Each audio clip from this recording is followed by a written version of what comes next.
Aujourd'hui le programme est très simple, on va voir 8 photographes macro à suivre, on va voir un petit peu leurs photos. Allez en avant, Guingamp.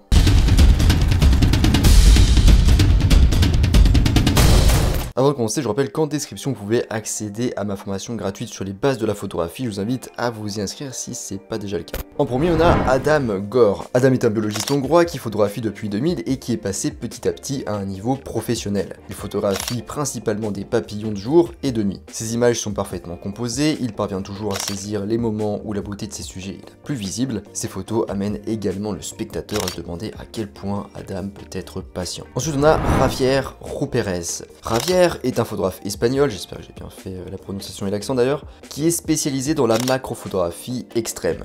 Ce sous-genre se concentre sur les détails qui sont presque invisibles à l'œil nu. Ces clichés macro capturent parfaitement la beauté surprenante et effrayante des insectes. Javier nous fait vraiment repenser à ce que nous savons du monde qui nous entoure. Troisième photographe, André Seivin.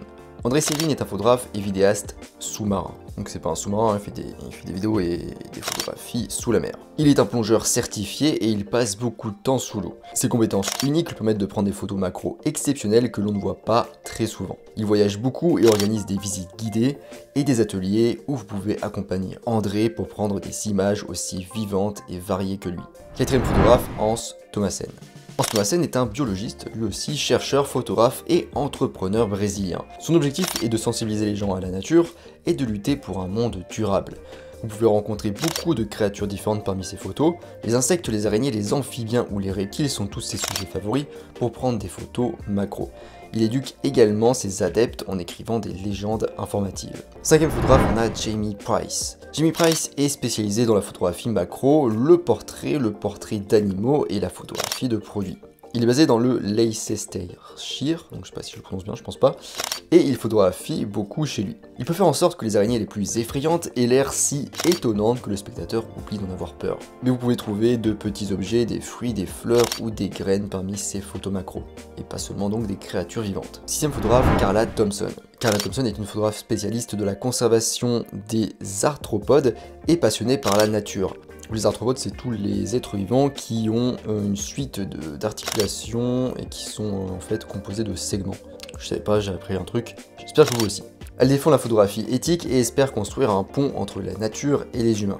Ses photos sont vivantes et belles, et ses légendes vivantes rapprochent efficacement de nous les créatures qu'elle a photographiées. Des abeilles aux araignées, elle capture tout ce qu'elle rencontre. Septième photographe, Alan Shapiro. Alan est un photographe primé et un directeur de la création publicitaire. La photographie a commencé comme un hobby pour lui, mais elle est rapidement devenue sa passion.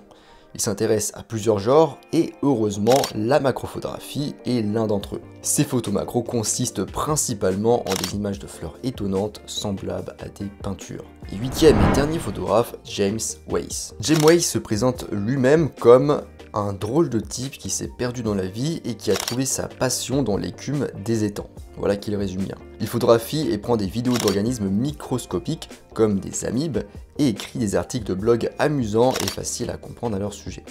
C'est en anglais du coup. Grâce à son microscope et ses connaissances approfondies, il nous guide dans un monde que nous avons tendance à oublier. Voilà, on arrive à la fin de cet épisode sur 8 photographes macro à suivre. J'espère que ça vous a plu. Si vous connaissez d'autres photographes de macro intéressants, n'hésitez pas à les laisser en commentaire. Je vous rappelle qu'en description, vous pouvez toujours accéder à ma formation gratuite très complète sur les bases de la photographie. Si ça vous intéresse, n'hésitez pas à vous y inscrire. Moi, je vous laisse ici à vos photographes macro que vous venez de découvrir et je vous dis à bientôt sur les internets mondiaux.